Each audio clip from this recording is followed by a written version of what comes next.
Hello and welcome to Springwatch Unsprung. We are the flat fly on the back of the Swift. That is Springwatch. We like to get right down between the stories and bring you the really juicy bits. We also like to answer your questions. Shall we get on with it? Shall we get on with it? Hey.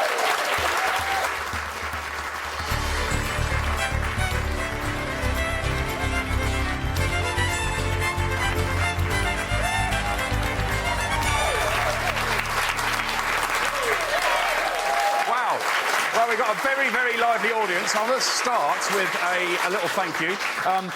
I've run out of shirts, and Julian Wallace from the local pub has lent me one of his. It's called schwapping, I believe. Is that right? You see something you like on someone else and you just borrow it for the evening. So I've swapped that. We've also got... Where's Tony? Is it Tony? Look, we've got a bit of a Heathland theme tonight. And Tony, just hold that still a sec. Look, Tony has brought in a fantastic grass snake skin for us. More about snakes a little bit later on, but thanks for bringing that, Tony. Fantastic. Right, OK. Let's find out what you've been saying about the main show. It is more than capable Laura over here. How are you doing? Hello, good. Yeah. Right, what have we got? Day. What are they saying? There was a lot of love and respect for the piece we did on hen harriers. People really happy to see that. They're nice birds, aren't they? Yeah, really nice. good. Do you know what I really liked? I really love that thermal camera. Seeing that behaviour you wouldn't see any other way. Watching the woodlarks going up and down. That's and amazing. watching the nightjars nightjars?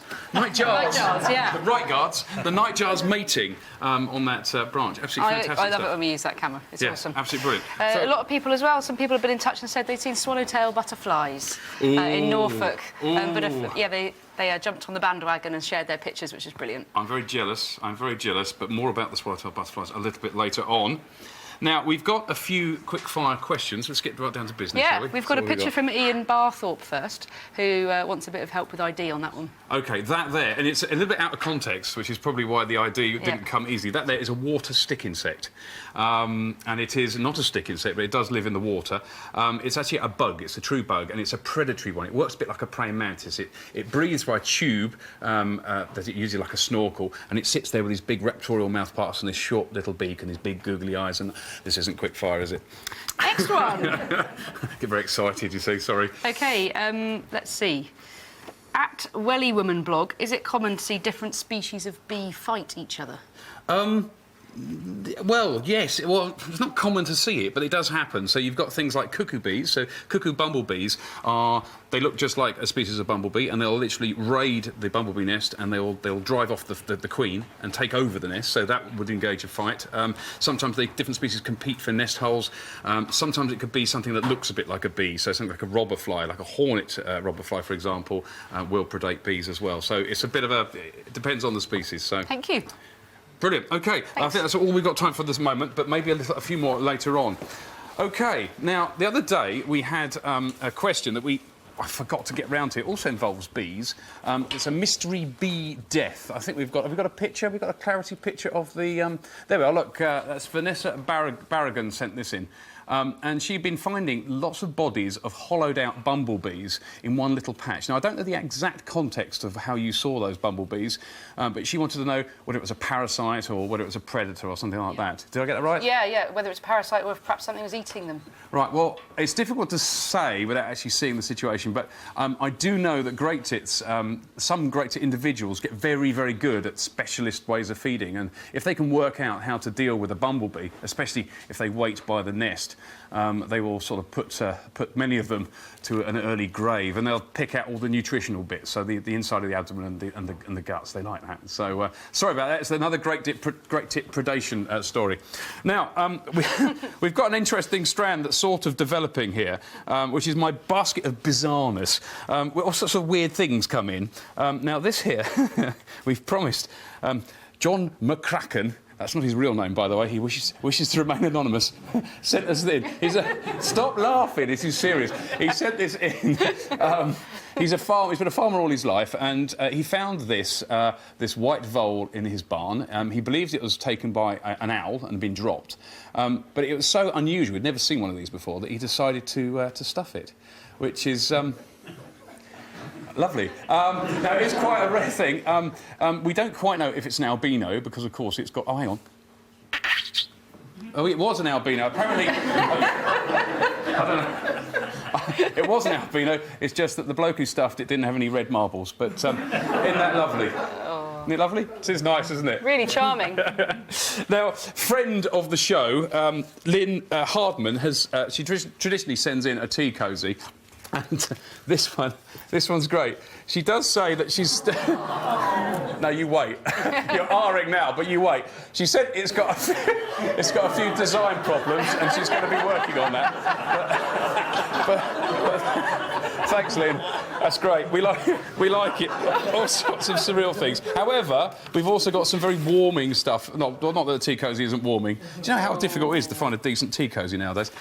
This is a letter from Jenny, and she is 11. And she's written in to say, I just wanted to say how much I love your programme. I love in capital letters there, look at that. I love your programme. My friend laughed at me when I say I watch Springwatch, but I don't care because I love it. Why your friends laugh at you, I do not know. You're educating yourself. You're ahead of the game. What she says... whatever you do, don't change the theme tune, because I love that too.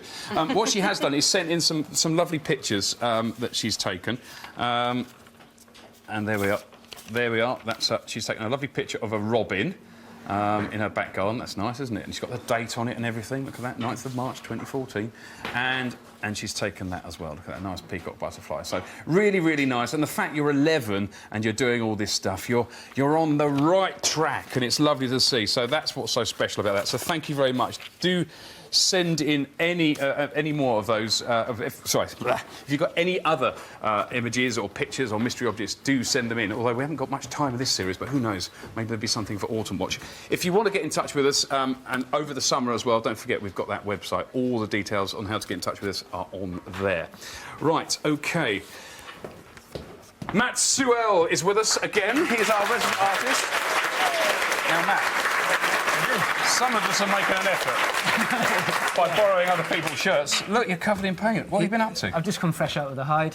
You've been in a bird hide? Yeah, painting it. Try not to get distracted by the marsh harriers. So you are creating an instalment in one of the RSPB bird hides here? Yeah. OK, yeah. So anyone who visits Minsmere will be able to see your work, and we will be revealing what you've been doing later on, well, actually tomorrow, in tomorrow's show. So... Well, keep your teasing on that one for a moment. Well, we're going to do a quiz using some of your wonderful descriptions. In your books are this lovely way of illustrating the books, but the bit that makes these books is the descriptions of the birds themselves. So today's quiz is we're going to read out some of Matt's descriptions, and you have to guess what species of bird it is. So, here we go. Question 1, and I want the audience in the studio to pay attention to this, OK? Don't look over my shoulder. OK, don't shout them out right now, please, all right, at the end. So, question 1, with mercurial giggles like the tinkling of lucky charms, they bounce and chortle their way to the next port of call, be that feeder, thistle or forest. What do you think? Right, do you want to read out the second one? These birds have brought some far-out vibes and groovy colours to London's heaths, commons and parks. Now, if you're watching yesterday's show, there might be a bit of a clue in that one. Maybe. And the third one, and this is my favourite. The Crimson Squire and his wife gently move around the forest in unison. So handsome and unassuming, they are like a successful, attractive couple who have moved to the countryside to raise their even more beautiful children safely in a woodland idyll. What bird species could that be describing? Keep the answers to yourself. If you think you know, get in touch with more than capable Laura, who is manning the interweb as we speak, and we'll be revealing your answers a little bit later on. Great, brilliant. OK, now, we promised you butterflies. We'll see Matt later on in the series, so another big clap for Matt. Right. Now, we promised you butterflies, and butterflies we have. Please, where's Michael from the Sussex Butterfly Conservation? You come and join us? Good to see you. Hi, okay. Now, Those of you watching the show earlier on will have seen the film about the swallowtail butterflies. That's right, the continental swallowtail. Yes, you're very, very specific about this. The continental... I mean, to me, they're all fantastic, the swallowtail butterflies. Yeah. Now, you're very passionate about butterflies, clearly. Yeah. So when did your passion for this insect start? I don't know, I mean, certainly for the swallowtail. So the swallowtail, it's our biggest, one of our rarest British butterflies. And it's only found in Norfolk. Now, I've got a little thing here, Nick, I'll show you. Oh. Look at this, my little... Can we see this picture? Can we get a close-up on that at all? Yeah. This is my first, and some would say last, great butterfly picture. There it is. It's a swallowtail. It's written on the back. My mum's written swallowtail butterfly, Norfolk, June 1982. So I was 10 years old, and we travelled all the way to Devon for a holiday, from Devon to Norfolk for a holiday. And I remember having the camera in my hand shaking as I got that picture of the lovely swallowtail. And that's the last swallowtail I saw for 32 years, until this year. So this latest occurrence with all these butterflies coming over is... It's an invasion from the south. These are the ones we're seeing in the south are actually migrant butterflies coming across from France. It's a very rare invasion because I think the last time it happened, these numbers was 1946 or something like that. Amazingly, last year, we saw 12 adult swallowtails we're seeing in Sussex. We saw them laying eggs, and then I was very lucky to actually to follow the progress of the caterpillars as they pupated, and we've waited 9 months, and then the last few weeks we've started seeing these swallowtails start to emerge. This is the first, in my mind, the first known emergence in the wild of continental swallowtails, so they're starting to invade. How exciting. Now for me, there's still not that many of them. We've got loads of images that you guys have been sending in, so thanks for this. There's still not that many of them. Yeah, this year we've seen 12 adults, and so we followed 13 caterpillars through. 7 made it. So, I mean, it's been... I've learned a lot over the last 9 months, and so, I mean, I love insects. I know you love insects. Yeah. What I've learned, you shouldn't get emotionally involved with insects on an individual basis. Go on, give us some reasons. Well, it's just there's a huge mortality rate with insects, and we've followed these 13 caterpillars and pupae all through. And of course, there's been laughter and tears. So we've got some pictures of the caterpillars here. They're just to show you why people are falling in love with them. That is a pretty beautiful insect. And have we got another one here? This is fantastic. Look at that. And this can I say it? Go on, you say it. This is the Osmeterium. Brilliant. You said that so well. I've waited 20 years to fit the word Osmeterium into a conversation, so there we are. That is word of the day, by the way, Osmeterium. So this is a little defensive structure the caterpillar uses to scale for its predators. I never saw Sorry, I didn't mean to do that. You meant to... That's what they do. They do that. I think if they're attacked, it comes up and it has a very strange pineapple smell, apparently.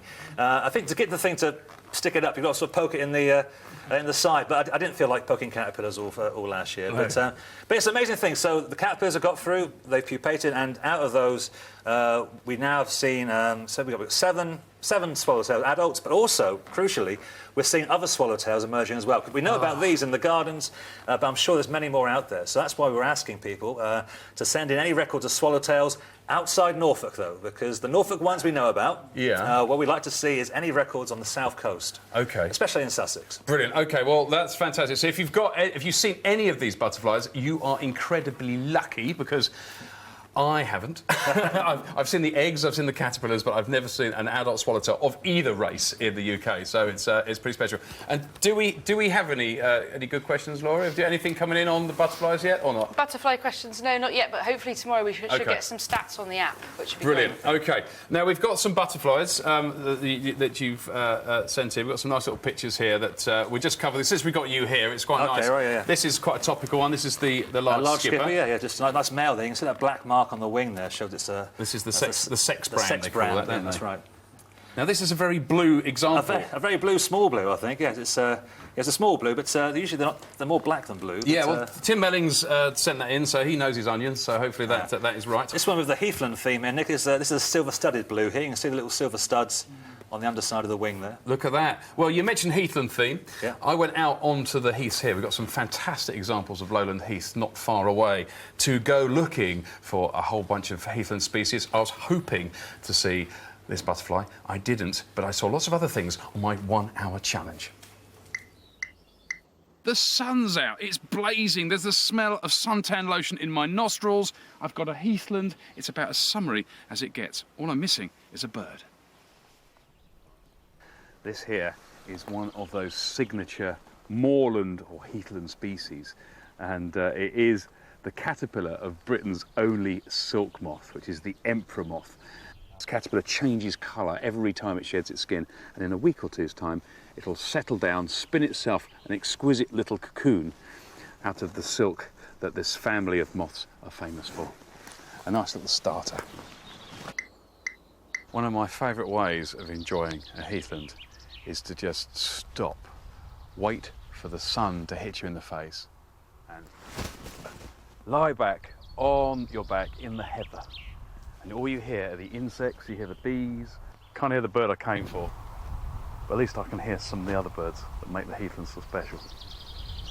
Now, the bird I'm searching for is Heathland Supreme. It is the Dartford warbler. No single species, for me, says good old lowland heath. And we've heard one briefly singing over here. They're really notoriously tricky to see at this time of year, but we're going to give it a go. But we found our bird. He's quite low down in the heather. We were alerted to his presence by that song, that sound he makes, which is nearly as scratchy as the heather feels. But it's a stunning bird with a beautiful sort of red rim to the eye. Even though I've had better views of a Dartford warbler, I can't grumble with that. It's a pretty good thing to see in your hour off. It's a bit frustrating in an hour trying to work a heathland, because Dartford warblers are a nightmare, as are common lizards. That's another animal. I saw them to my satisfaction, but seeing them and filming them are two different things. So, courtesy of John and Susan Goldsmith, who are in the audience somewhere, I think. Where are they? Thank you very much for bringing these in, John. And we have got a couple of examples of common lizard here. This is the animal, so if you're out for a walk, not just on heathland, I'll just lift it up gently because it's a bit warm, so she might jump out of my hands. This is an adult female. You will hear little rustlings in the leaf litter at the side of the path. The chances are it is a common lizard. Don't give up on them if you hear that. If you want to experience these animals, the best thing to do is to stop and just be quiet, stay very, very still. And often the lizard, sometimes it's a snake as well, so it's quite cool. Sometimes the animal will come back and continue basking or doing whatever it's doing. But we just thought we'd bring that in since we had John and Susan around, and they've kindly lent us these lizards before they get rehomed. So thank you very much for bringing those in. Absolutely lovely little animals. Now, we have been we've been launching all sorts of things, lots of apps and ways that you can get involved with citizen science projects. And there's been some amazing stuff going on, and it's a good way of combining your wild lunch break, I guess, with some good old science. It's perfect, isn't it? Now, I'm amazed with some of the facts. And so we launched the, what's it called? It's the Great British Bee Count, yes. Which is in collaboration between Bug Life, Friends of the Earth and B&Q. And they have...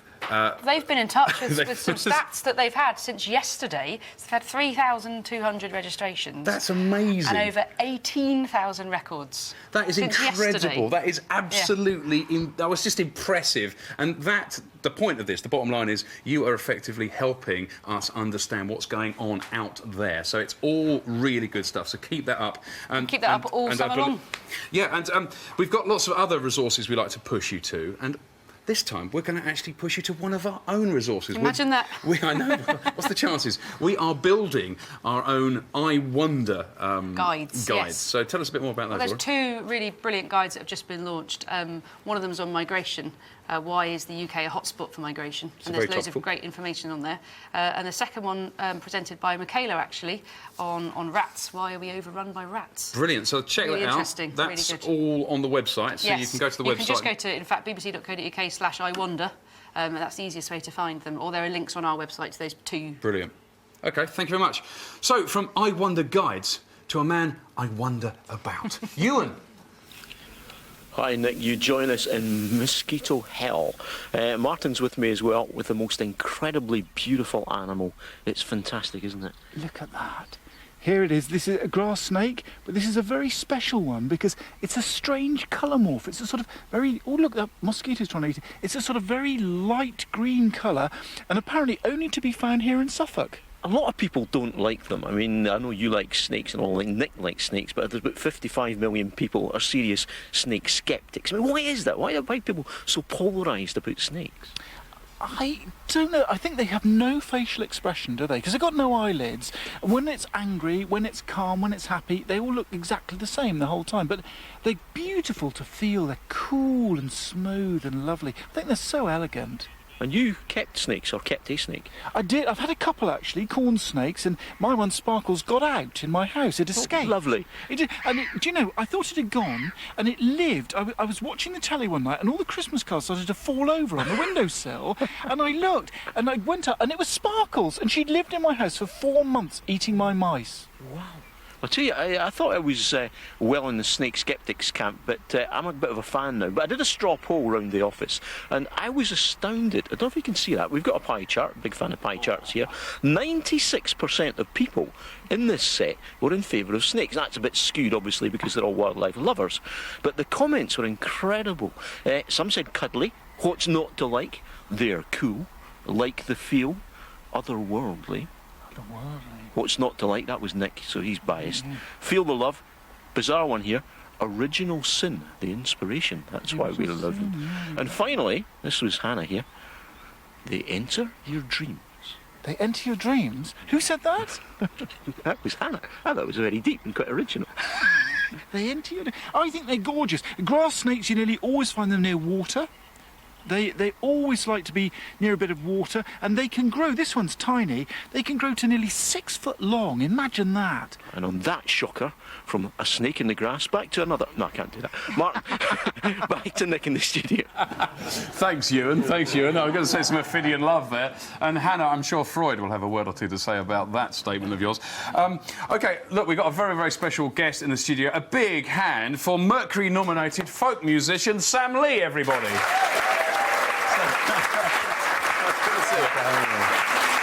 Now, you are here. You have a connection with nightingales. So if you were a Radio 4 listener, they may well have heard you performing. So can you tell us a bit more about what that's about and the nightingale connection? Well, I had a bit of a lucky hit, really. About a month ago, I realised there was the 90th anniversary of the first ever live broadcast, which the BBC did. Took Beatrice Harrison, the wonderful muse of Elgar, the cello player, and she did the first ever outdoor live improvisation with a nightingale singing right above her. Right, let's just for those that haven't heard a nightingale, because many of us haven't, let's just have a little listen to the song of one.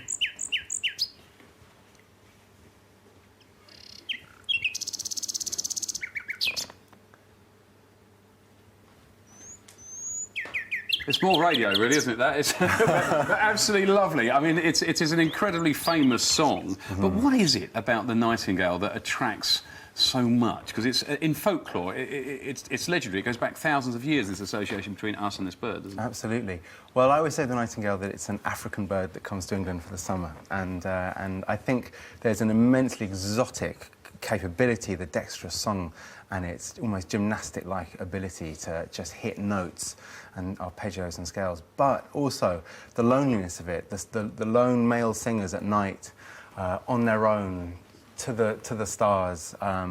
And I think I think the great poets have always had a great identity and can recognise the sort of sorrowfulness and romance within its song. Right, before we go into a little bit more, let's just hear you performing on Radio 4, for those of you who didn't catch it, and we'll look at some of the images of a nightingale as well at the same time. And let's just enjoy this for a moment. If ever I return again, it'll be in the spring, where the mavis and the turtle doves and the nightingale sing. Very nice. Isn't that lovely? I've got to say, that was 3 o'clock in the morning. That's my next question. Yeah. I was going to say, was that done in the studio? No, not at all. Clearly. I mean, it was incredible. We were standing next to this nightingale that must have been only about 6 foot away from us, and the pulsing in our ears as the sound waves were hitting us was phenomenal. The ability, the reach they have. And we'd spent hours waiting for the rain to pass and to find the right nightingale. And finally we did. We spent some hours just singing it's a folk song after folk song, which many of these songs deal with the nightingale. It's such a key kind of principal character. Wow. Well, I believe you are going to treat us to a little live performance right here, right now. Is that correct? Yes, indeed. OK, so I just say take it away. I will. When I say it's a local song, it's a Suffolk song called The Tanyard Side, and it refers to the nightingale. Even better. I thought she was an angel bright, come tripping down so low, saying, kind sir, I'm a country boy, and modest to me she plied, and I daily labour for my bread down by the Tanyard side. Lovely. Thank you very, very much. Very good of you too, completely unaccompanied. We didn't even put on a nightingale for you, I'm sorry about that. No, that's all right. But Sam, thank you very, very much for coming in. Thank you, Nick. Thank you very much. And so difficult to just jump straight from that. It's beautiful. I went to a very special place there. Now, we have been celebrating the top 10 Springwatch moments that Springwatch. Thank you for that. Yes, yes. It's one of those days that you have voted for, and today it is number 2. Number 2. And it's a good one. Bill's buzzard moment. Look, you go over there and talk to the Josh, nuthatch because there is another noise that people are hearing more and more frequently, very different from a nuthatch. Have a listen to this. Oh! I got a buzzard. Hold this on recording. I'm sorry.